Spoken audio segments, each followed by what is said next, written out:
Welcome, welcome, welcome. You know, today on Point Black, I'm riding solo. My guest host is out on assignment. Matter of fact, he's out on secret assignment. We can't even tell you where he's at and what he's doing because if we did that, we had to kill you. Uh-oh. But he's out on assignment, so I'm riding solo today.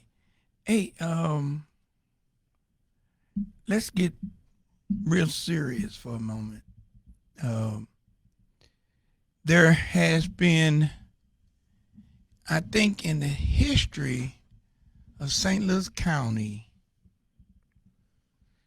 maybe 3 African American chairpersons of the county council. There's been 3 in history, 100-some years history of the St. Louis County government, which, just for the folks, the St. Louis County government has a county council and a county executive, and the chair of that county council for folks in the city is like our president of our board of aldermen. We've had 3 African Americans in this history that were female. And the unique thing, folks, is it's been back to back to back. The last 3, of course, the late Councilwoman Hazel Irby, which was a tremendous friend of mine and a tremendous champion for the county overall, but especially for the African American community, followed by Councilwoman, former state Senator and Councilwoman Rita Days, who is still a member of the council today. Yes.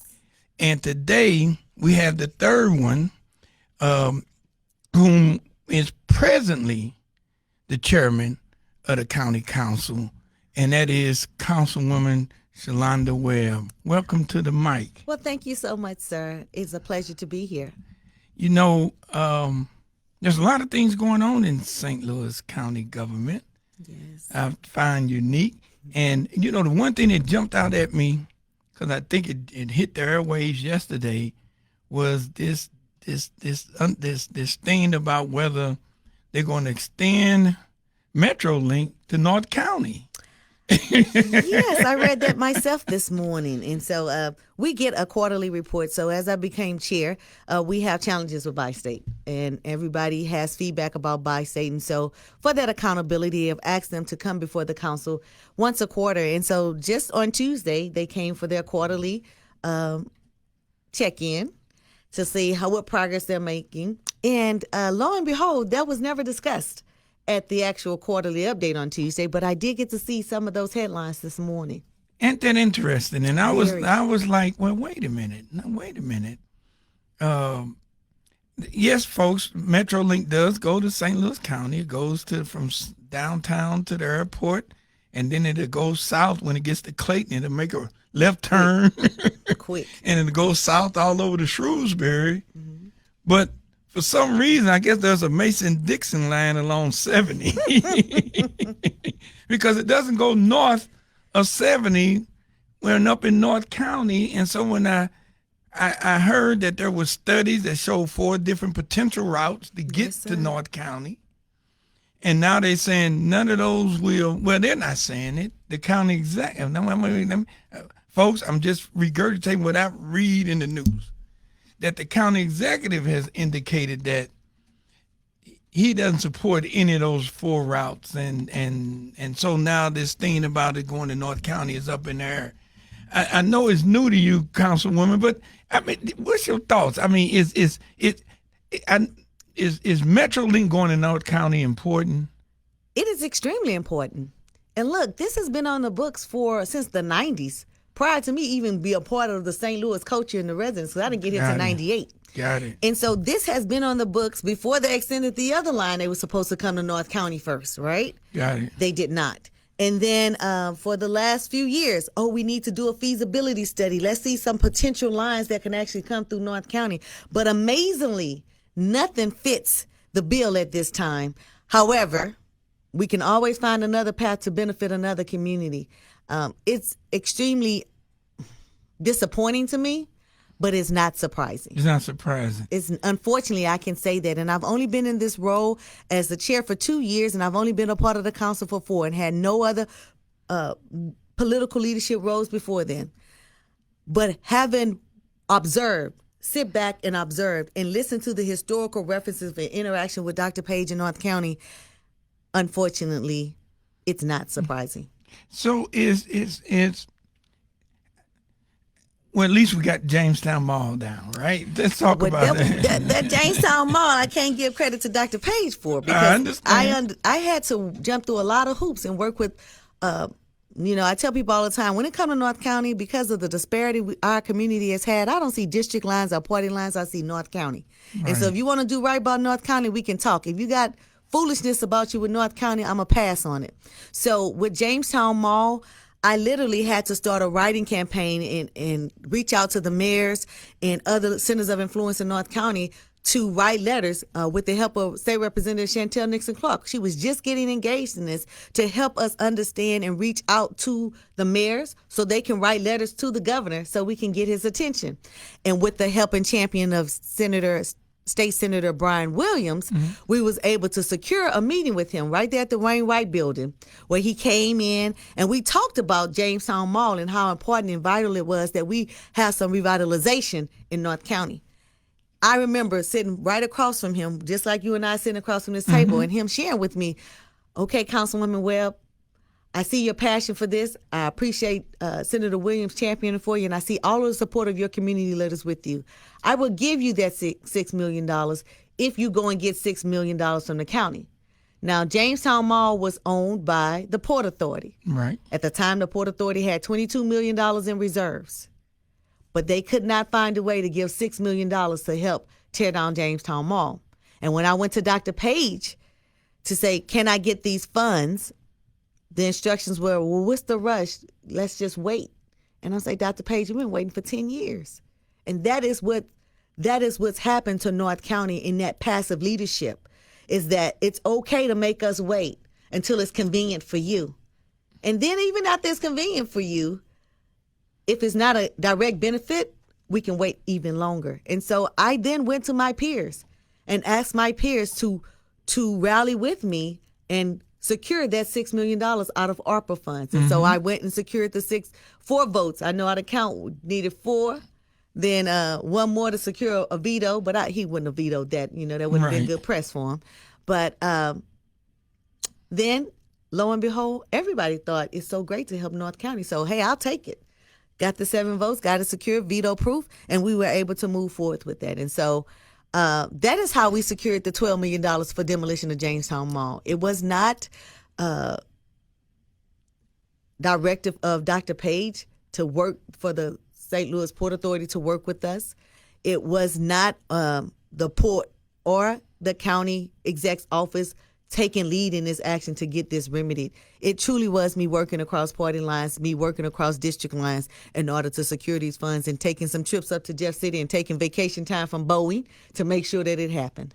That is your story you just told. It's kind of unique from the standpoint that some people would say that things or the playing field is just level. You don't have to fight for this stuff, and you don't have to crawl and wrestle. And so now that you've been on the council, and now that you've been chair, and you just talked about Jamestown Mall, and we're getting into a lot of other stuff, why is it that you think that now today, even today, black elected officials, it's like wrestling alligators to get anything? You have to jump into the swamp and just fight for it. What?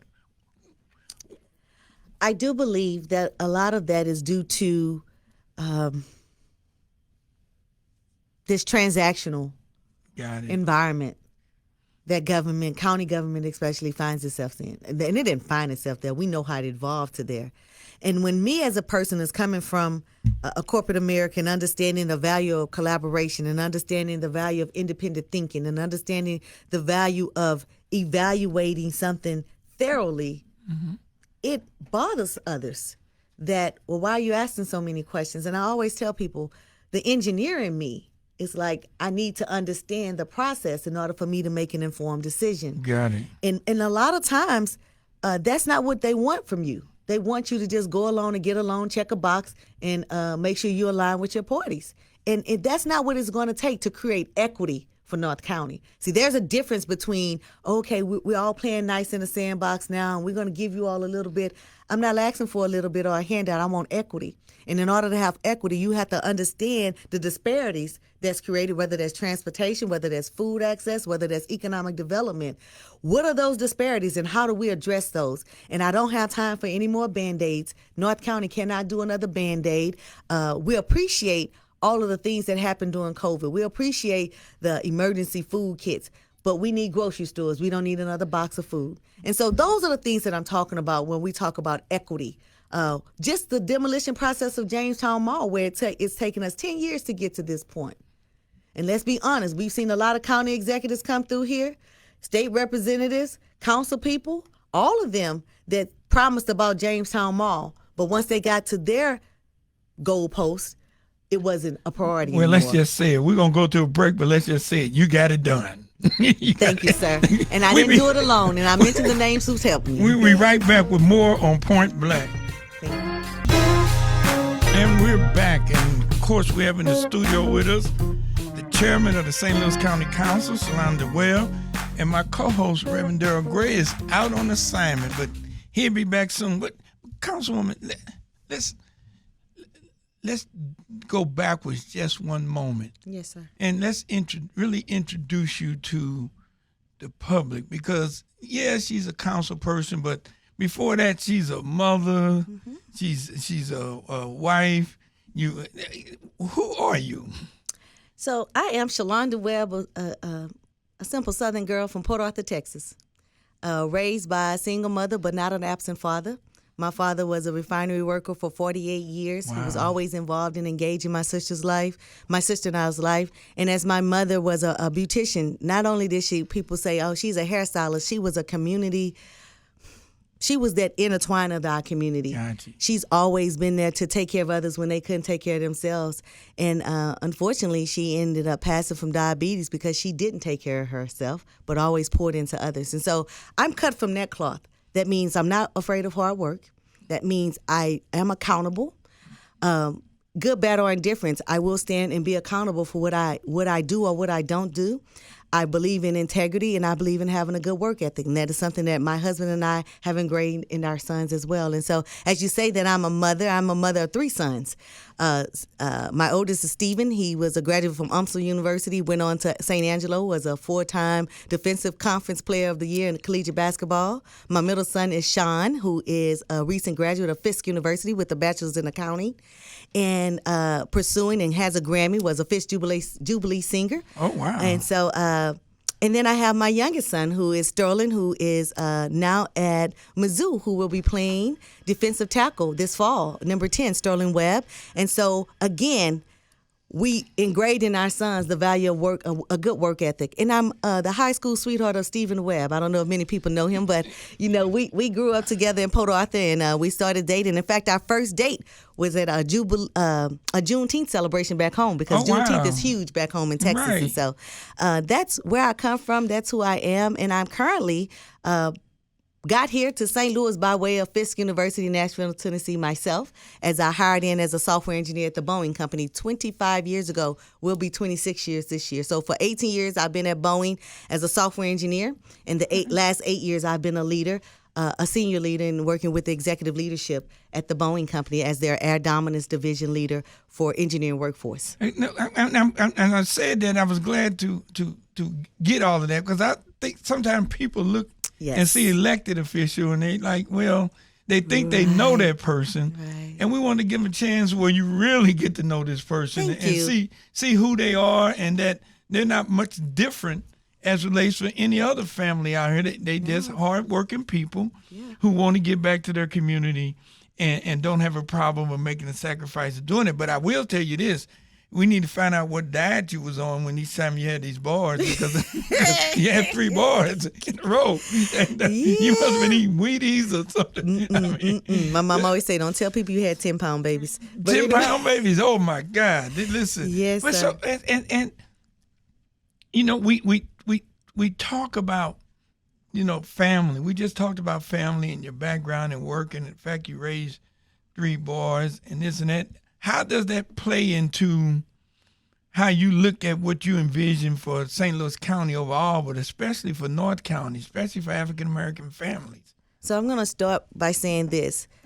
So goes North County, so goes the rest of St. Louis County. If North County thrives, the whole St. Louis County region thrives. Gotcha. And so I start there because I need people to see the value in us. But let me understand, I'm not going to be stagnated while you're trying to understand our value. We're going to keep pressing and leaning in and moving forward.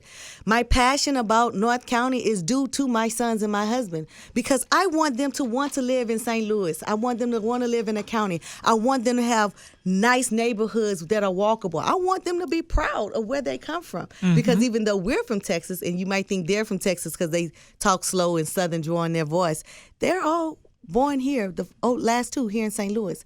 So it is important that we have a vital community for the North County area. And the potential there is not just strong, it's overwhelming.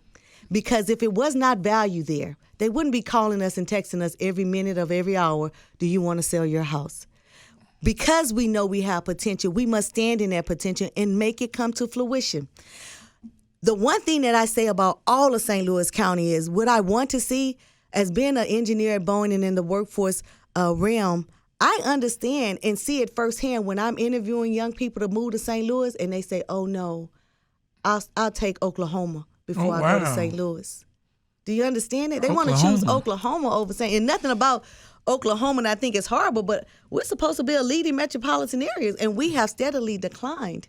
And for the population stagnation in the county, which is decreasing slowly but continuously, what are we doing to change that? One thing we have to do is to become a viable option for good business. We need to be more than a tagline of Opportunity Central. We must be Opportunity Central by our actions, by the simple things of our permitting process, the things of how we handle the everyday services of our community, like trash service, like street cleanups. It used to be a time when they was like, oh, you live in the county, they're going to get your snow up, no worries. Right. If you lived in the city, they not coming through. Now there are many parts of the county where you go days without snow removal. And so those are the type things we have to address in order to make us attractive to other regions so we can be the Nashvilles of tomorrow. Because when I moved here from Nashville, Tennessee in 98, Nashville, St. Louis, and Kansas City would have been on the same wavelength. In Indianapolis? In Indianapolis right, as well. Right, yeah. Now they are all surpassing us. Yes. Leaps and bounds. And what are we doing to make that first stop the bleeding and then pivot and turn to a progressiveness and not stagnation? Well, you know, earlier you mentioned the term, and you said it 2 or 3 times, equity. And I love to hear that, because that's what it's about. How do you see us achieving equity in North County, and can you talk about politically what we have to do to make that happen? We have to make good on our promises. Got it. We have to make good on our commitments. Case in point, the ARPA funding. Mm-hmm. We went through a 3-year process of first, we got the ARPA funds from the federal government. When we got those funds initially, we took $100 million and directly put it in general revenue for Dr. Page to make his budget whole. So the narrative that we won't help with the deficit and help with the budget is untrue, because that was the first thing we did with those funds. Then we did an assessment of the community, and yes, I take responsibility, because I was like, let's do some community outreach. Let's see what the community wants to do with the funds. Went to the community, trust us, we're going to be different this time. Mm-hmm. And that's where I paused, because I feel responsible. Because I told my community, trust us, we're going to be different this time. Went through that process, the Dog and Pony Show, everybody came out, said what they wanted, and the council did their legislative duty by appropriating the funds according to the priorities of the community. So that means for District 4, food insecurities, domestic violence issues that they wanted to combat, the demolition of Jamestown Mall, and tearing down the derelict properties. There are hundreds of derelict properties. Over 300 of those, possibly a little bit over 400, all reside in North County. So we took those funds to get that stuff remedied. We appropriated, then we identified those entities, most of them grassroots entities, to address those issues. We had those people go through a 10-step process for a whole year to make sure that they will be compliant with the direction of the county exec's office, the consultants, Deloitte, that made sure we was in the right treasury guidance, and through the leadership, again, of the county executive. They did all of that. In October of 2023, majority of all of those subrecipients had the thumbs up that they had been through the 10-step process and they was ready to receive the checks, the contracts. It is now June 2024, and those contracts are still sitting on Dr. Page's desk. That is what I'm talking about not just talking about equity, but delivering equity. Those things should have been taken care of. We should have made good on that. The council did their part. Dr. Page did not do his part. And so those type of interactions with the community, first, it destroys the trust. Mm-hmm. Second, it keeps the disparity growing because you didn't address the issue. And lastly, you have leaders in place that won't hold others accountable. And I'm just not cut from that cloth. So has the community been informed enough that they understand that legislatively and everything has been done, and that the holdup of the funds is not from the council person or any member of the council, but it's at the executive level of county government? What can the community do to sort of help get that equity that they were promised? Is it anything they can do in particular? We have been, I've had 3 town halls about this issue, 2 just this year. I've had those subrecipients come. We've had TV interviews. I don't know if you ever caught any of them, where we visited. I know Dr. Page did a interview talking about the cracks in the foundations of the building. That's why he needed $500 million for a new building. And I said, well, we have cracks in our communities, in the souls of our community members, because we have this disparity in these equities that you promised to address. And so we've been doing that engagement. Even Senator Williams reached out because we were sitting on funds promised for a new RIC center for over 2 years, and he wrote a letter. And lo and behold, a few days later, the RFP was put out for the new RIC center. In fact, they're going to have a ribbon cutting, groundbreaking ceremony coming up. And then for these ARPA funds still not disseminated, even Congresswoman Bush has come. We've had a meeting just this Friday. She's like, could I sit down and talk? I'm more than willing to sit down and talk, but I'm not doing no more private meetings one-on-one with Dr. Page, because what you share with me, what we're going to take care of in one place, you don't deliver. So I've invited him to come before the full council in a committee of the whole this Tuesday to let everyone know what his game plan is. In the meantime, in the interim from that invitation, the Congresswoman has come up with us and we've met. There are some action items that the county executive and his team is supposed to provide to us, and they are due by tomorrow. And if we don't get that by tomorrow, and then we have the committee to hold on Tuesday. So those are the course of actions that we're trying to put in place. And we just want the community to keep speaking up. Send your letters, send your emails. I openly ask you to email the county executives to let them know that this is important. This isn't just a backdoor deal. This was an agreement, a commitment that was made for all of our community that you're not delivering on. But 2 years from now, we're going to be at election season for him. Well, now, you talked about the accomplishments of your sons educationally. So I'm quite sure you feel that education is important. Extremely. What about education in North County? What's your take on it? I believe education at every level is important. I understand this too, sir. Everybody not going to a 4-year degree college. Exactly. I understand that there are good paying jobs for laborers, just like there are good paying jobs for those who have degrees. We have to prepare and diversify our education mindset. When I grew up, it was go to school, make good grades, go to college. Right? And get married to a rich man. No, I ain't get that one. In fact, my mama told me the opposite. She's like, don't depend on no man. Don't depend on no man. I heard that. But So I understand the importance of education, but we need to diversify and make sure that we teach our youth growing up. You have options. So as a parent, all I want is my children to have options, better options than what I have. We want that same educationally for the people, for the youth in North County. And so leveraging programs at Flow Valley, making sure Flow Valley, like they're getting ready to, and they're building a building for their nursing program, making sure that we have the tech opportunities from laborers and other entities, whether it's construction or electrical, that they have access to that. Mm-hmm. A lot of that access has moved away from North County. Yes, it has. And then with the challenges we have with transportation around here, how are we expected for those people to actually be engaged with those programs? So we have to, again, create that equity and address those barriers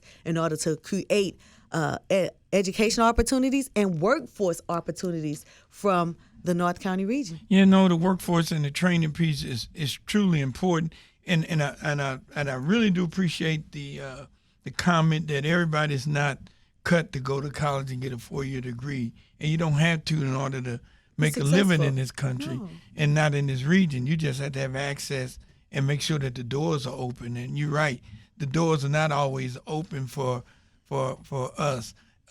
You know, we just came out the pandemic a couple of years ago. Mm-hmm. And, you know, I tell people all the time, you know, black folks have been in the pandemic all the time, a healthcare pandemic.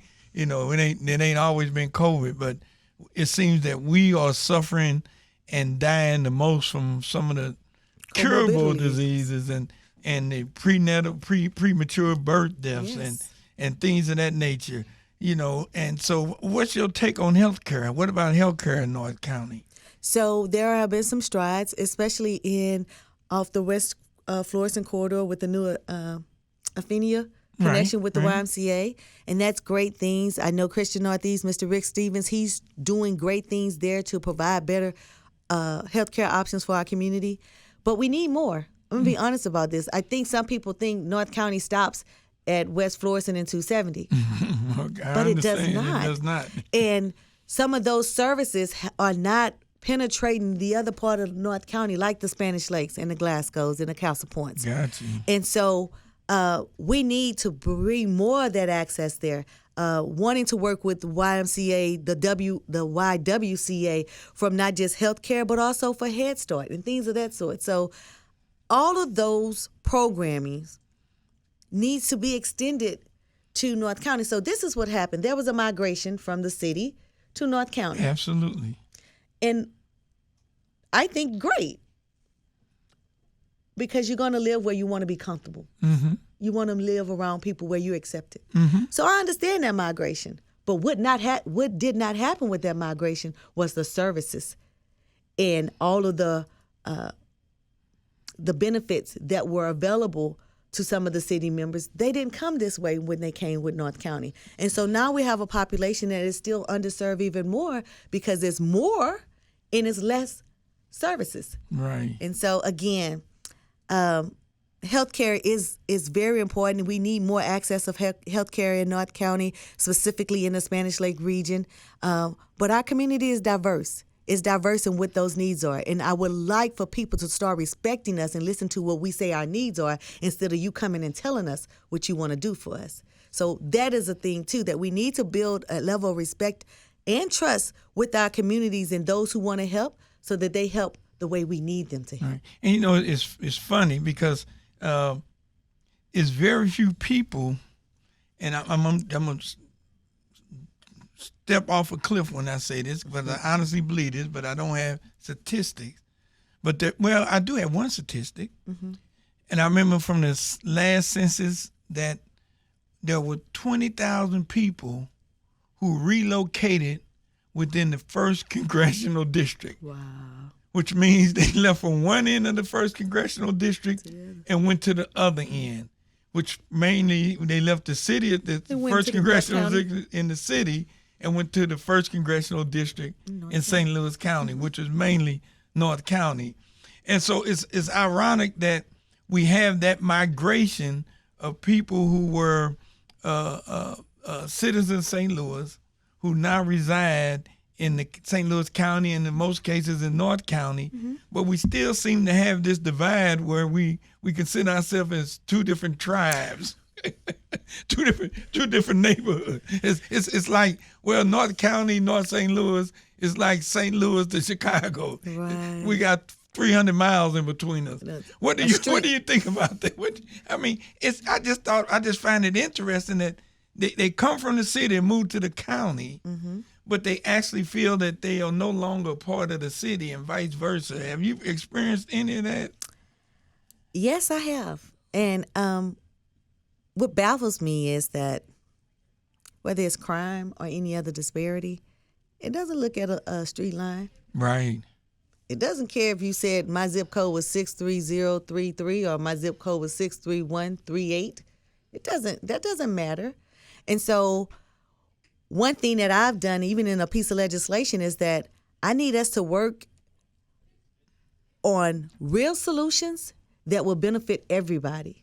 So for example, I passed legislation about open carry to limit open carry for minors. Right. So in order for you to open carry in the county, unincorporated county, that means you have to at least have a conceal and carry license. Well, in order to have a conceal and carry license, you have to be at least 19 years old. Right. Because people didn't understand that minors, 15, 13 years old, is walking around with open carry, and the police had no tool to do anything.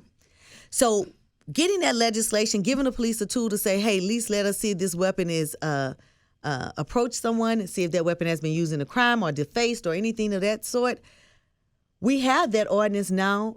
That's a law in St. Louis County. But if you're on this side of Bell Fountain, you St. Louis County, that law is applicable. If you cross the street on the other side of Bell Fountain, that's not applicable because you're in Bell Fountain, right? Right. Them kids don't care. So if we all work together and make sure that we have some of that same legislation that will benefit everybody, we will all be better off. Got you. I got you. We're going to take another quick break, and we'll be right back with more on Point Black. We're here with the councilwoman, the chairman of the council for St. Louis County, Shalonda Webb. And you know what? And we're going to put a APB out for Reverend Darrell Gray. He's out on assignment, but I need to hear from him. So y'all let him know I'm looking for him.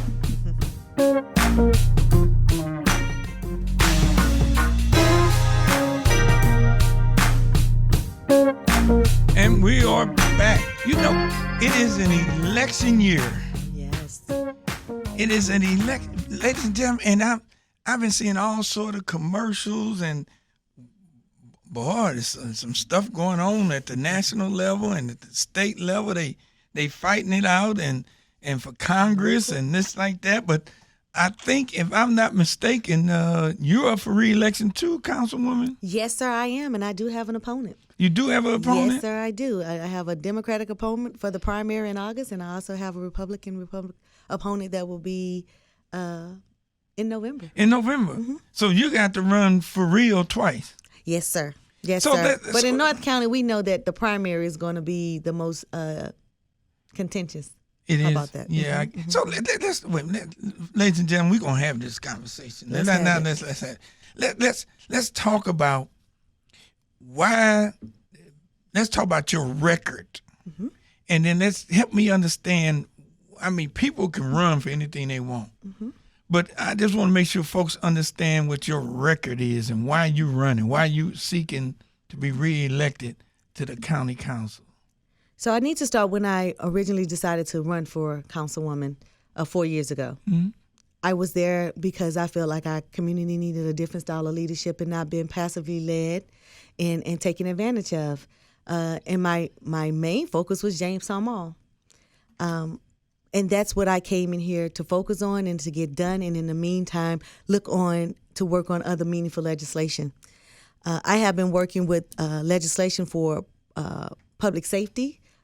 There was legislation. In fact, Dr. Page took out spot shotter. I don't know if you're familiar with spot shotter. He took it out of the budget last year. And when I asked and inquired, why are we removing this? Have you talked to the police chief? Have you talked to the precinct captain, precinct 1 of North County? And the response from his staff and him was, no, that they don't want it. They don't need it. And I'm like, how could you make that judgment? Because first and foremost, spot shotter, which is a tool for them to detect weapons being fired, is only used in North County. And so for you to take that out of North County when we know the benefits of it without correlating, talking with and speaking with those subject matter experts like the chief of police or the captain, I thought that was short-sighted of someone to do something like that. But ShotSpotter has saved people's lives. Victims have been shot and been found not because somebody called, but because the software detected the shot and dispatched an officer there. Got it. Recently, we had some teenagers, a lady was walking her dog, using her as target practice. Oh, wow. It wasn't because someone called and said that they hear gunshots. Eventually, someone did. But what got them there first was the detection from shot spotters. So for you to make a decision and for some of my Democratic colleagues to vote to say take that out of the budget and you not know the importance of it and not even willing to do the homework of what is this going to impact in North County tells me that your care factor or your care radar is not there for North County. So all of the things that I've worked on, whether it's food insecurities or police, public safety, is to benefit our community. Even the way that we handled the budget is to benefit our community. And so I'm running for re-election because I had to pray about it. And I'm going to be very transparent on that. Sure. Because I always said I'm not making a career out of this. I just wanted to help. And I've had centers of influence, not elected officials. I'm talking about people from our communities, from subdivision leaders, from grassroots organizations that are coming to me and say, Councilwoman, please consider running again. I know you keep saying you're not going to be, this isn't your career, but please consider because we've done great things. And I hear them. I got you. Because this isn't something that you do lighthearted. You do it lighthearted. You do it as a whim when you just checking a box. Right. When somebody can tell you what to do and you don't challenge them and you just go along and get along. But when you're doing this for the people, when you're really doing this to transform your community, it is a sacrifice. It is a sacrifice of time. It is a sacrifice of privacy. It's a sacrifice of all things. But you come to realize that your purpose is greater than your plan. And that's why I am happy in the final decisions that, yes, I will run for re-election in August of 2024 on August 6th. Because I'm committed to my community. Because I know that they're committed to transforming our neighborhoods. And if and when reelected, is what you want to what is the what's hot on your list that you want to deal with first? It started with Jamestown. It's going to end with Jamestown. It's going to end with Jamestown. So we've done great things to demolish it. Yep, it's level. It's got to be resurrected. There's got to be something that benefits our community. And the key words is benefit our community. I know people still got a thorn in their side because I did not support a logistics center. I put a survey out. Our community said, no, we did not want a logistics center. And so I did not vote to zone for a logistics center. Mm-hmm. So something that benefits our community, a multi-use facility. And don't get hoodwinked with nobody wants to develop in North County. That's the farthest from the truth as well. I've spoken with developers. I send them directly to the Port Authority and the Economic Development Partnership to say, here are the people that will be making the decisions. Talk with them. But I know they come through my door and I send them through to theirs. And so there are people willing and wanting to redevelop in North County. Is the partnership working with you? I've reached out to the partnership. Mr. Rodney Krim and I started off on a great whim, but I think his priorities changed. And so hopefully we can become more closely aligned in that effort again. But as people work on different things, my priority is North County, and that won't change. And one last thing, sir. The zoo that's coming. Yes, right. The safari zoo that's coming. Right. I believe that's going to be an international attraction. People are going to come from all areas to benefit from that. We have to be ready. That's that economic development piece to receive those people and actually make it a benefit to our communities as well. Is there any other how do I say this? Is there any other on the healthcare side? I know they built a new health center in Berkeley and down there, but you talked about Spanish Lake and other areas. And is there a possibility to get something over there? I've heard you talk about it, but is it so? I'm realistic? Working. I'm really working. You're working? You know, I don't give up. I'm very optimistic, but my optimism comes with the work ethic that doesn't a work ethic that persists. And so, yes, I'm attracting, like you said, what else is on the platter? Yeah. We need we need health care in those areas. We need to deal with this food insecurity. Yes. For real, not just a Band-Aid with a box of food handed out to somebody's truck. We need grocery stores in North County, specifically down 367. And I've been meeting with the local grocery stores and those who's willing to come to North County, and we're still trying to find a path forward on that. These are the type issues that make or break a community. Right.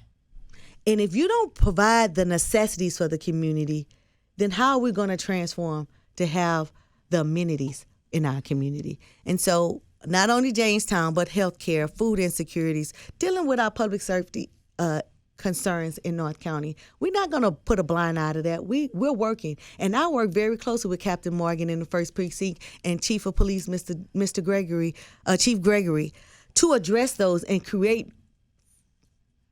neighborhood policing that people trust. Yeah, and this new government complex that I thought it was interesting that they said that you all that not, and it's weird that the county government will be fined thousands of dollars a day if it does not upgrade its sprinkler system. Mm-hmm. And I'm like, well, isn't the county who collects that money? You will fine yourselves, or help me understand? The city of Clayton. So Clayton will fine the county $1,000 or more a day, thousands of dollars a day, if it doesn't upgrade its sprinkler system. Yeah. So let's be transparent about that as well.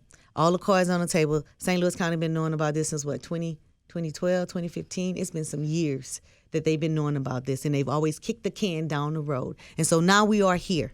And the city of the city of Clayton, they work with us. They've given us extension. The mayor is still willing to work with us. But what we're not going to do is create a catastrophe, and then somebody swoops in and they say the date of the catastrophe that you created. So yes, we need a sprinkler system. Yes, we need to find a valuable way to address that need, whether that's a new building or a partial new building, or even just replace the old sprinkler system. We need trusted information about what it would take to do these things. We will make a decision. We will be financially responsible in that decision as well. How can you go and ask people for a $500 million business, new building, you have a $40 million or a $30 to $40 million deficit, and you want to put the taxes on their backs for your new building? $500 million? What, $562 million? Oh, wow. $562 million. BJ, I think we're in the wrong business, BJ. BJ and I, folks, are going to go into the construction business, and we're going to go build a new county government building. And I understand that's going to create lots of jobs for people. Sure. We have to be responsible. There's still work to be done. People will get those jobs, and it will benefit those communities for those laborers. What I'm saying is that we have to be financially responsible with this. So, Councilwoman, we're going to wrap up. Yes, sir. And you get to take us out. Is it anything that we miss, or anything you want to say to the public? Is open mic. The floor is yours. You're going to take us up out of here. Well, thank you so much, sir. Again, thank you all for having me here today. I appreciated this time to share some of the things that I have done, the platform that I want to move forward with, and hear from my voice directly the passion and sincerity I have for serving North County. Yes, I want to earn people's vote on August 6th. I hope they look at my voting record and say, she's about it. She's not just talking about it, she's doing it.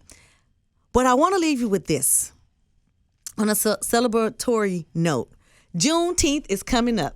Right. We are planning. We have been working collectively in North County for the last 2 years to bring a great Juneteenth celebration. And I just want to invite everybody to come out. We'll be having our Father's Day Music Festival on Sunday, June 16th at St. Ferdinand Park. We're always giving a token of appreciation to all of our fathers, as many as we can while supplies last. But we'll have tons of music. Rhoda G's going to be there. Cheryl Brown's going to be there. We're going to have a kids zone for the kid. We're going to have food trucks there. So we just want everybody to come out and be community, be family. We want to fellowship with each other, enjoy good food, good music, and have a good time. It's on the Father's Day, huh? It's on Father's Day, and I got a gift for all the fathers that come out. When me and BJ, we real fathers. Wait a minute. I'm more of a father than BJ. I don't know how you do that. I'm don't worry. But he's Dr. BJ, so we're gonna give him that. But BJ, on the 16th, we had to go out to St. Louis County on Father's Day and get our gift. I got you covered. She got us covered. Ladies and gentlemen, it's been a great show. Councilwoman, thank you. Thank you so much for coming and spend some time with us. And we will see you all next week on Point Blank.